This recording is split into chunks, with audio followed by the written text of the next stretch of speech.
Hello everyone and welcome. Today fashion brands and companies should pay close attention because here at Ecosistant we are diving into the topic of extended producer responsibility or EPR in the EU concerning textiles. In a groundbreaking initiative, the European Commission has proposed new regulations that hold producers accountable for the entire life cycle of textile products. These measures aim to promote sustainable management of textile waste across the EU. The goal is to accelerate the separate collection, sorting, reuse and recycling of textiles, all in line with the EU strategy for sustainable and circular textiles. The ultimate aim? To boost local jobs, reduce costs for consumers and lessen the impact of textile production on national resources. It's a significant step in the right direction. However, this also brings new challenges for you as fashion brands and online shop operators. To help you stay prepared, we've summarized the most important information about the current developments regarding the EU Textile EPR directive. So stay tuned to learn what you need to know. My name is Tibor and let's get started.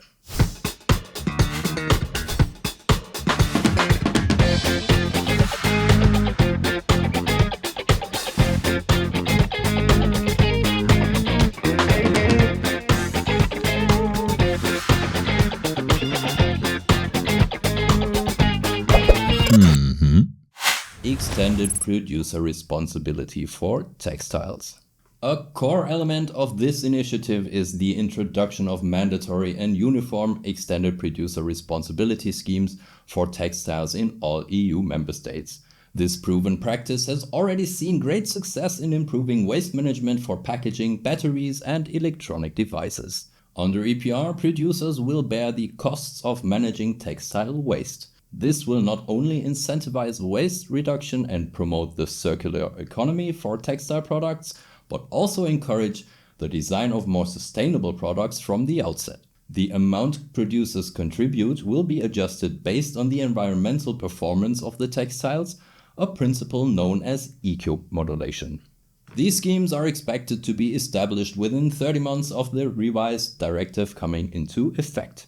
Additionally, the fees that producers must pay will be based on the circularity and environmental performance of the textile products, also known as eco-modulation.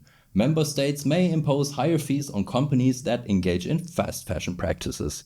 If you want to learn more about EPR, I recommend our video on meeting EPR obligations, where I also show you how to easily manage it yourself with our digital service. The link is in the video description and behind the eye above. Promoting the collection, sorting and recycling of textiles. The proposed regulations of the EU Textile EPR directive will also help facilitate the separate collection of textiles starting in 2025. The financial contributions of producers will fund investments in the capacities for separate collection, sorting, reuse and recycling of textiles. The aim is to ensure that used textiles are sorted for reuse and that non-reusable textiles are primarily recycled. These measures will provide new business opportunities and a larger market for used textiles to social enterprises involved in textile collection and treatment. Accordingly, textile manufacturers will need to bear the costs of separately collecting, sorting and recycling products such as clothing, accessories, blankets, bed linens, curtains, hats and shoes. This also includes products containing textile-related materials such as leather, synthetic leather, rubber or plastic. The scope of EPR has been expanded, requiring manufacturers to also be responsible for the disposal of carpets and mattresses primarily made of textiles by December 31st, 2027. By the end of 2028, the European Commission will consider setting specific targets for waste prevention, collection, preparation for reuse and recycling in the textile sector. Innovation and research. The initiative also aims to promote research and development of innovative technologies for the circular economy in the textile sector. One example is fiber-to-fiber recycling, which can help increase the sustainability of textile products. Combating illegal exports of textile waste. Another important aspect of the EU Textile EPR directive is combating illegal exports of textile waste to countries that are not adequately prepared to handle it. The new regulations clearly define what is considered waste and what is regarded as reusable textiles. This aims to prevent waste from being exported under the guise of reuse. The measures complement proposals for a new regulation on waste shipments, which is intended to ensure that waste is only exported if it is guaranteed to be managed in an environmentally sound manner. The new rules also emphasize the need to include social economy entities such as charities and social enterprises in existing textile collection systems, and to allow them to operate their own collection points without being burdened by disproportionate administrative requirements. A step towards sustainability. The EU Textile EPR Directive initiative is a significant step towards a more sustainable and circular textile industry in the EU. Considering that the EU generates 12.6 million tons of textile waste annually and only 22% of that is currently separately collected and recycled, these measures are of great importance. The introduction of EPR for textiles and the promotion of the collection, sorting and recycling of textiles will help reduce the environmental impact of textile production and create a more sustainable future. Next steps. The proposed amendment to the Waste Framework Directive will now be reviewed by the European Parliament and the Council under the ordinary legislative procedure. It remains to be seen how these discussions and decisions will shape the future of the textile industry of the EU. EPR in the EU, outlook and current developments. Even though the wheels of the European Union turn slowly, a lot is happening. Some countries have already rolled up their sleeves and started implementation. Here is a brief overview of the current developments within the EU. Here are France's rules for textiles. France is the only EU country with an EPR system for textiles. This means that textile manufacturers are responsible for the take-back, recovery and final disposal of their products. Textile EPR in the Netherlands. In the Netherlands, the Ministry of Infrastructure and Water Management has introduced extended producer responsibility for textiles. Since July 1st, 2023, manufacturers have been responsible for the recycling and reuse of textiles.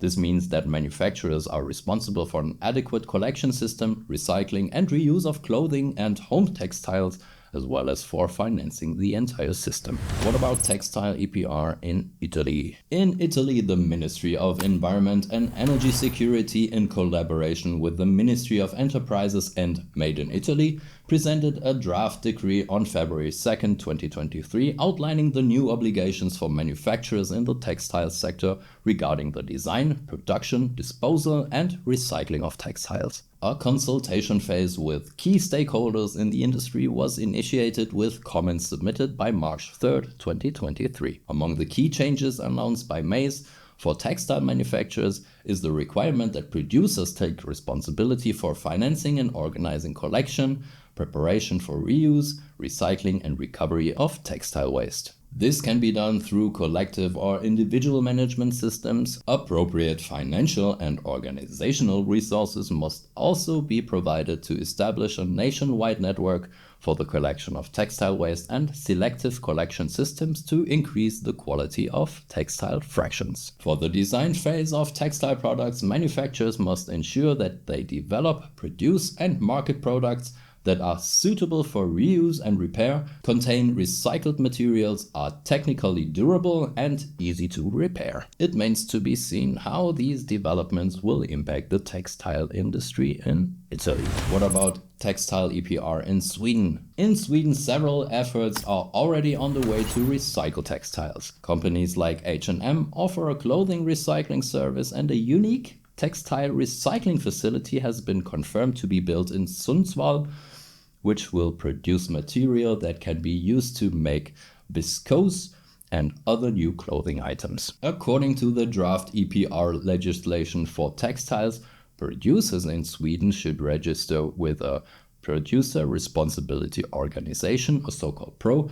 to report their waste textiles. The report has staggered implementation dates, meaning pros will only be required to act starting January 1st, 2024. There are national targets to reduce the amount of discarded textiles in Sweden, with the first goal being a 70% reduction by weight by 2028 compared to the 2022 baseline data. Distance sellers, those are producers who sell textiles to Sweden, would also be subject to the new rules. To assist with reporting, they may appoint an authorized representative within the country. Any producer whose textile product is already made of 80% or more textile waste would not be counted and thus would not need to report. EPR costs for textile producers will increase as they have to report to a pro, and it is expected that they will pass these costs on to consumers. The draft EPR legislation for textiles estimates that the price of an average t-shirt in Sweden could rise by an equivalent of 3 US cents. The EPR costs for textile producers will be structured similarly to the costs currently borne by producers of other products such as plastic or paper. Administrative fees and inspection fees will be paid to the Swedish Environmental Protection Agency, in addition to collection costs paid to the pro. Textile EPR in Latvia. Latvia is currently preparing to introduce an EPR system for textiles that is expected to have similar requirements to those in other EU countries. As of July 1st, 2024, all companies selling textile products in Latvia, including online retailers, are required to join a Textile EPR system. This new regulation includes a fee that will be used to fund the disposal and recycling of textiles. Discussions are ongoing regarding the design of the fee structure, with a particular focus on providing relief for small and medium-sized enterprises. Further details are expected as the legislative processes progress in the Latvian parliament. Okay, so what's the deal? It remains to be seen whether the establishment of EPR systems will become mandatory for all EU member states and whether criteria for EPR systems for textiles will be harmonized, or whether different national approaches to EPR will be preferred. The most important thing is that the environment ultimately benefits. For everything else, we're here for you. Feel free to reach out with any questions. It's free and non-binding. Thank you for your attention and see you next time.